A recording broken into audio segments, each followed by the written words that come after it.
বুয়েট ছাত্র মোহতাসিম মাসুদ নিহতের ঘটনায় গ্রেফতার ৩ জনকে জিজ্ঞাসাবাদে ৫ দিনের রিমান্ড আবেদন করেছে পুলিশ। রবিবার তাদের রিমান্ড শুনানি হবে। এদিকে সহপাঠী নিহতের ঘটনায় আজও প্রতিবাদ মুখর বাংলাদেশ প্রকৌশল বিশ্ববিদ্যালয়ের শিক্ষার্থীরা। বুয়েটের ঘটনায় জড়িতদের সর্বোচ্চ শাস্তিসহ ৫ দফা দাবি জানিয়েছেন তারা।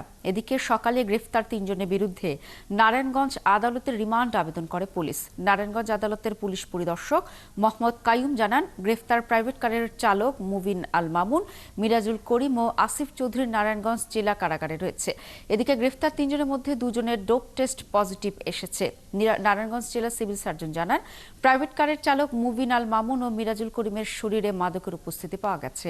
বৃহস্পতিবার রাত ৩টার দিকে পূর্বাচল ৩০০ ফিট নীলা মার্কেট এলাকায় পুলিশের তল্লাশি চৌকিতে গাড়ি মোটরসাইকেল আরোহীদের ধাক্কা দিলে হতাহতের ঘটনা ঘটে। এতে মোহতাসিম মাসুদ নিহত হন। আহত হন বুয়েটের আরও ২ শিক্ষার্থী মেহেদী হাসান খান ও অমিত সাহা। মোহতাসিমের নিহতের ঘটনায় তার বাবা রূপগঞ্জ থানায় একটি মামলা করেন।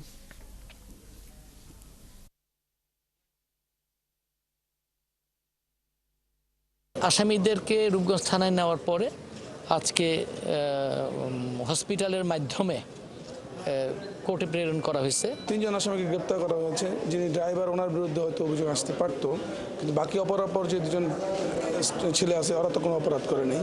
সে বিষয়টা আমরা আদালতকে উপস্থাপন করার চেষ্টা করেছি। আদালত সমস্ত ঘটনা শুনে তাদের বিরুদ্ধে ডোপ টেস্টের একটা আবেদন করেছেন, আবার রিমান্ডের ৫ দিন রিমান্ড চেয়েছে। সে বিষয়টা আমলে নিয়ে আগামী CW ইস্যু করেন, আগামী রবিবার পূর্ণাঙ্গ শুনানির জন্য নিজ ধার্য করেন।